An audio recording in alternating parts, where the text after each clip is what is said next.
और इस बीच एक बड़ी खबर आ रही है, उसका रुख कर लेते हैं। बड़ी खबर यह है कि एक बार फिर से पाकिस्तान की तरफ से सीज फायर का उल्लंघन हुआ है और पाकिस्तान ने एक बार फिर से सीज फायर को तोड़ा है। केरन सेक्टर में पाकिस्तान ने फायरिंग की है। गोलीबारी में सेना के एक जवान घायल हुए हैं। जवान की हालत गंभीर है, अस्पताल में उन्हें भर्ती करवाया गया है। 4 दिन में दूसरी बार यह सीज फायर का उल्लंघन हुआ है और यह बड़ी खबर है कि केरन सेक्टर में सीज फायर का उल्लंघन किया गया है।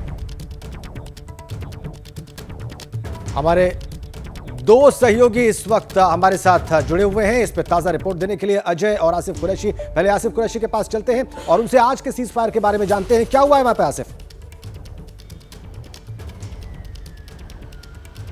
देखिए, ये सीज फायर वायलेशन जो है केरन सेक्टर में हुआ है, जहां पे चांदनी पोस्ट के पास पाकिस्तान की स्नाइपर से सौरव कुमार नाम के एक जवान को गोली लगी है। जख्मी हालत में उनको श्रीनगर स्थित 92 बेस हॉस्पिटल लाया गया है, जहां पे उनका उपचार चल रहा है। सेना का ये कहना है कि जो गोली है वो सौरभ कुमार की छाती के बाएं साइड में लगी है और उनका इस समय ऑपरेशन चल रहा है। और बता दूं कि स्नाइपिंग का ये पहला घटना है जो कश्मीर घाटी में एलओसी पर हुआ है, क्योंकि इससे पहले अगर होता था कि घुसपैठ की कोशिश होती थी, दोनों ओर से गोलीबारी चलती है, लेकिन जिस तरीके से निशाना बनाकर स्नाइपिंग करके सेना के एक जवान को चांदनी पोस्ट पर निशाना बनाया गया है, उससे कहीं ना कहीं एक बड़ी साजिश की तरफ भी आशंका जताई जा रही है कि पहली बार स्नाइपिंग हुई है, लेकिन इन सब के बीच 4 दिन में दूसरी बार ये जो सीज फायर का उल्लंघन हुआ, आपको बताते हैं पहले 17 अक्टूबर को ये हुई थी घटना और उसके बाद 20 अक्टूबर को ये सीज फायर तोड़ा गया है। तो हम तस्वीर आपको दिखा रहे हैं। 17 अक्टूबर को अरनिया सेक्टर में सीज फायर तोड़ा गया था और 2 जवान इसमें घायल हुए थे। बिल्कुल, ये 17 अक्टूबर को हुआ था अरनिया सेक्टर में। फिर 20 अक्टूबर को फिर से ये सीज फायर वायलेशन हुआ। उस वक्त 2 जवान घायल हुए थे, आज 1 जवान घायल हुआ है। 20 अक्टूबर को केरन सेक्टर में जो सीज फायर वायलेशन हुआ है उसमें 1 जवान भारत की सेना का घायल हुआ है। हमारे सहयोगी अजय बाचलो भी इस वक्त हमारे साथ जुड़े हुए हैं, उनके पास चलते हैं, उनसे जानते हैं कि जो पिछला सीज फायर वायलेशन था क्या ठीक उसी तरह से आज भी हुआ। अजय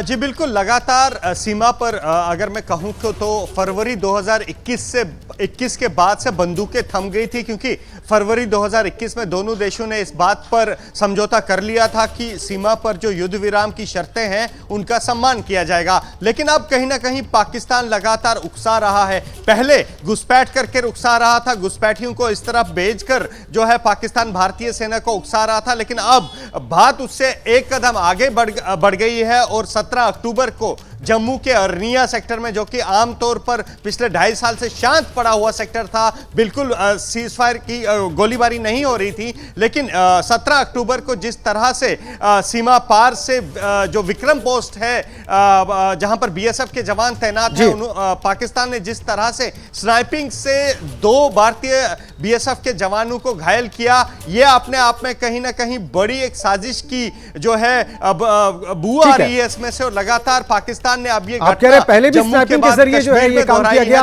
और भारत के जवानों को निशाना बनाया गया बीएसएफ के, और इससे पहले आसिफ बता रहे थे कि आज भी यही हुआ है। तो सवाल क्या बनता है, क्या गाजा बनाना चाहता है पाकिस्तान? और कुछ और सवाल, आतंकियों की घुसपैठ क्या करवाना चाहता है पाकिस्तान? बॉर्डर इलाकों में दहशत फैलाने के लिए क्या आतंकियों की घुसपैठ कराना चाहता है पाकिस्तान? बिल्कुल, और हथियारों की जो सप्लाई है वो लगातार कोशिश की जाती, कभी ड्रोन के जरिए, कभी कोई माध्यम, और ड्रग्स, नकली नोट की तस्करी भी लगातार करने की कोशिश होती है और सीज फायर लगातार टूट रहा है। 4 दिन में दूसरी बार हुआ है। आसिफ हमारे साथ बने हुए हैं। आसिफ, जिस तरीके से आपने बताया कि पहली बार स्नाइपिंग की घटना हुई है, ऐसे में अब क्या रणनीति अपनाई जाएगी इन लोगों से निपटने के लिए?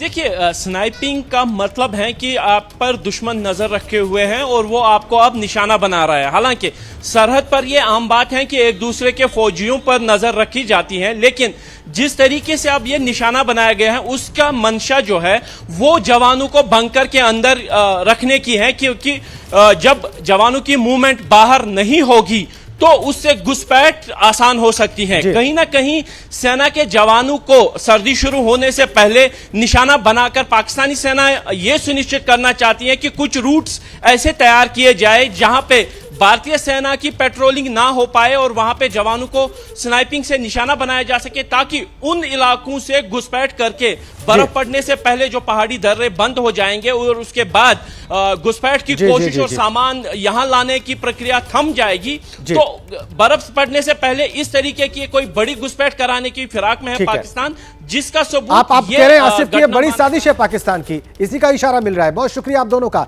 अजय और आसिफ, इन महत्वपूर्ण अपडेट्स के लिए, इन तमाम जानकारियों के लिए। कुछ और जानकारियां इसी जो सीज फायर वायलेशन है इससे जुड़ी आपको दे देते हैं। पाकिस्तान क्यों प्रहार मांग रहा है इस मोड़ पर, आइए आपको बताते हैं। भारत के खिलाफ आतंक पाक की सरकारी नीति है और ये हम सभी जानते हैं अवधेश। बिल्कुल, और सवाल इसीलिए उठ रहा है कि क्या गाजा बनना चाहता है पाकिस्तान? पाकिस्तान की सेना आतंकियों की मददगार है, ये देश नहीं पूरी दुनिया जानती है, लेकिन हरकतों से बाज पाकिस्तान नहीं आ रहा है। बिल्कुल, आतंकी संगठनों की पनाहगार है पाकिस्तान। भारत में आतंक फैलाने वालों की पाक में ट्रेनिंग होती है, यह भी हम सब जानते हैं, इससे पहले पाकिस्तान ये करता रहा है। बिल्कुल, और भारत में रची गई, भारत में कई हमलों की साजिश पाकिस्तान में रची जाती है, यह भी सबको पता है, लेकिन पाकिस्तान बाज नहीं आ रहा है।